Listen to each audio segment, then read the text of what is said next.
जय शिव गोरक्ष। प्रिय श्रोताओं, आप सुन रहे हैं स्कंद पुराण पर आधारित कथा का भाग 2।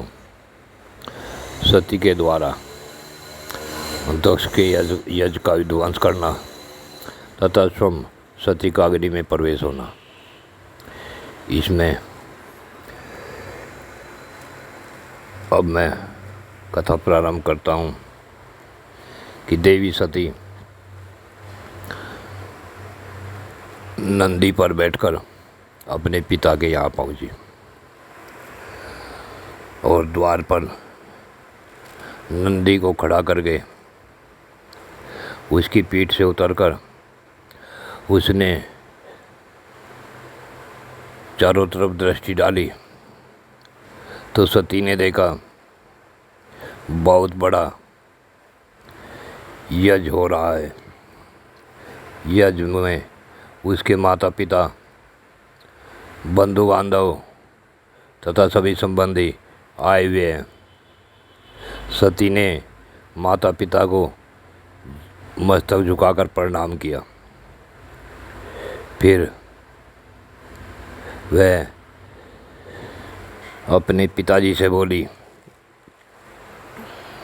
हे पिताजी, जिसने संपूर्ण जगत, चराचर जगत पवित्र किया है, उन परम कल्याण में भगवान शिव को आपने क्यों नहीं बुलाया? और फिर ऋषियों तथा देवताओं की तरफ को मुँह करके सती कहने लगी, हे भृगु जी, क्या आप भगवान शिव को नहीं जानते? हे महामने कश्यप, क्या आप भी महादेव से अपरिचित हैं? हे अत्रि, वशिष्ठ, कर्ण आदि सभी ऋषियों, क्या आप महेश्वर की महिमा को नहीं जानते? हे इंद्र, इस समय आपका क्या कर्तव्य बनता है? आप अपने कर्तव्य को भूल ही गए। हे भगवान विष्णु, हे ब्रह्मदेव, क्या आप महादेव से अलग हैं? क्या आप तीनों एक नहीं हैं? इस प्रकार की बातें जिस समय सती ने की तो सती की बातें सुन दक्ष ने क्रोध में होकर कहा, अरे पुत्री, तुम्हारे बहुत बातें बनाने से क्या होने वाला है? तुम इस समय यहाँ क्यों आई हो? तुम्हारी यहाँ कोई आवश्यकता नहीं है। तुम यहाँ ठहरो या चली जाओ, परंतु मेरे इस यज्ञ में किसी प्रकार की बाधा डालने की कोशिश न करें। वह शिव, वह शंकर जिसे तुम शिव कहती हो, वह भूत, प्रेत, पिशाच आदि गंधर्व का राजा है। इसलिए इस यज्ञ में उसको आमंत्रित नहीं किया गया। सती अपने पिता की शिव की निंदा से बड़ी दुखी हुई और क्रोध में भरकर बोली, हे पिताजी, जो महादेव जी की निंदा करता है तथा जो उनकी निंदा सुनता है, चुप होकर सुनता है, वे दोनों ही नरक में जाते हैं। और जब तक सूर्य और चंद्रमा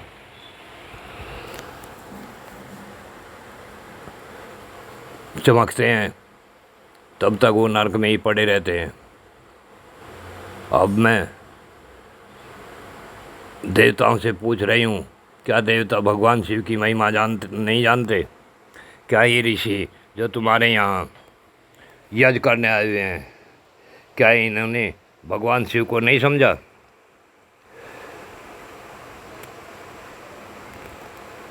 रुद्र, शिव, रुद्र, शंकर, शंभु आदि नामों का उच्चारण करते हुए सती ने क्रोध में आकर अग्नि में प्रवेश कर दिया। उसने वह उस यज्ञ भूमि में ही अपने आप को फेंक दिया। यह देख उनके साथ हुए समस्त शिवगण हाहाकार करने लगे। ऋषि, इंद्र आदि सभी देवी देवता, विष्णुदेवा, अश्वनी कुमार तथा संपूर्ण लोकपाल अवाक रह गए, देखते ही रह गए। दक्ष यज्ञ में सम्मिलित हुए सभी ऋषि मुनि इस घटना से भयभीत हो उठे। इसी बीच में महात्मा नारद जी ने महादेव जी के पास जाकर दक्ष की सारी बातें बता दी। भगवान शिव इतना सुनते ही भयंकर पराक्रम प्रकट करने वाले परम क्रोधवान जगदीश्वर भगवान रुद्र बहुत ही कुपित हो गए। लोक संहारकारी रुद्र ने अपनी जटा उखाड़ कर उसे पर्वत के शिखर पर क्रोधपूर्वक दे मारा। जटा के पर्वत पर पटकने से वहाँ महायशस्वी वीरभद्र प्रकट हुए।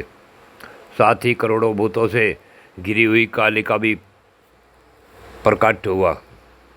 महात्मा रुद्र के क्रोध और विश्वास से सैकड़ों प्रकार के ज्वर तथा अनेक प्रकार के सन्निपात रोग पैदा हो गए। वीरभद्र ने भयंकर पराक्रमी रुद्र से निवेदन किया, हे प्रभु, शीघ्र आज्ञा दीजिए, इस सेवक से क्या काम लेना है। भगवान रुद्र ने आज्ञा दी, महाबाहु वीर, शीघ्र जाओ और दक्ष यज्ञ का विनाश करो।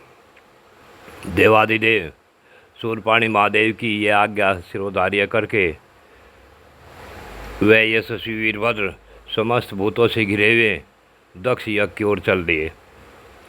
उनके साथ कालिका देवी भी थी। उसी समय दक्ष के यहाँ सहसा अपशकुन प्रकट होने लगे। धूल और कंकड़ों से भरी हुई रूखी वायु चलने लगी। आसमान में मेघ रक्त की वर्षा करने लगे। संपूर्ण दिशाओं में अंधकार छाने लगा। पृथ्वी पर अनायासी उल्कापात होने लगे। इस प्रकार से अनिष्ट सूचक उत्पात वहाँ देवता आदि को दिखाई दिए। दक्ष को भी बड़ा भय हुआ। वे भगवान विष्णु की शरण में गए और विनयपूर्वक कहने लगे, हे महाविष्णु, आप हमारे परम गुरु हैं, रक्षा कीजिए, रक्षा कीजिए। हे सूरश्रेष्ठ, आप ही यज्ञ हैं, इस महान भय से मुझे मुक्त कीजिए। दक्ष के इस प्रकार प्रार्थना करने पर भगवान मधुसूदन ने कहा, हे ब्राह्मण, इसमें संदेह नहीं कि मुझे तुम्हारी रक्षा करनी चाहिए, किंतु तुमने धर्म को जानते हुए भी अधर्म का कार्य किया है। तुमने इस धर्म की अवहेलना की है, महेश्वर को नहीं बुलाया। आपका यह यज्ञ निष्फल हो चुका है। यहाँ महात्मा भगवान शिव का आपने पूजन ही नहीं किया। जहाँ भगवान शिव का अपमान होता है वहाँ तीन संकट अवश्य पैदा हो जाते हैं। वहाँ दुर्भिक्ष, मृत्यु तथा भय, ये तीनों ही भगवान शंकर के नाराज होना से ये तीनों चीज़ें उत्पन्न हो जाती हैं। इसी कारण यह महान भय उपस्थित हुआ है। अब तो हम सबको मिलकर इसका निवारण करने के लिए भगवान शंकर के पास ही जाना चाहिए। यह सब तुम्हारी दुर्बुद्धि से हुआ है। भगवान विष्णु का यह वचन सुन दक्ष चिंतित हो गए। उनका मुंह सूख गया। इतने में ही अपनी सेना से गिरे हुए महातेजस्वी वीरभद्र आ पहुँचे। उनके साथ काली, कात्यायनी, ईशानी, चामुंडा, मर्दनी, भद्रकाली, भद्रा, त्वरिता और वैष्णवी, ये नव दुर्गाएं तथा भूतों का मान समुदाय था। शाकिनी, डाकिनी, भूत, कुष्मांडा, करपट, वटुक, ब्रह्म राक्षस, भैरव, क्षेत्रपाल, राक्षस, यक्ष, विनायक तथा 64 योगिनियों का मंडल, ये सब उस महान प्रकाश में यज्ञ मंडप में सहसा प्रकट हो गया। भगवान शंकर के उन पार्षदों ने देवताओं के साथ युद्ध आरंभ कर दिया। लोकपालों सहित देवताओं ने भी शिव भक्तों पर, शिवगणों पर अस्त्रों शस्त्रों से प्रहार किया। यद्यपि वे लाखों की संख्या में थे, फिर भी इंद्र आदि लोकपालों ने उन्हें रण से हराने की कोशिश की। उस समय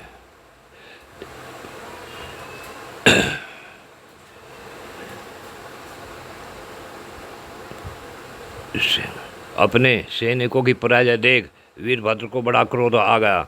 उन्होंने भीतों भूतों प्रेतों और पिशाचों को पीछे करके अपने आप आगे हो गए और महाबली वीरभद्र ने एक तीक्ष्ण त्रिशूल हाथ में लेकर देवताओं, यक्षों, पिशाचों, गुह्यों तथा राक्षसों को भी उस युद्ध में मार गिराया।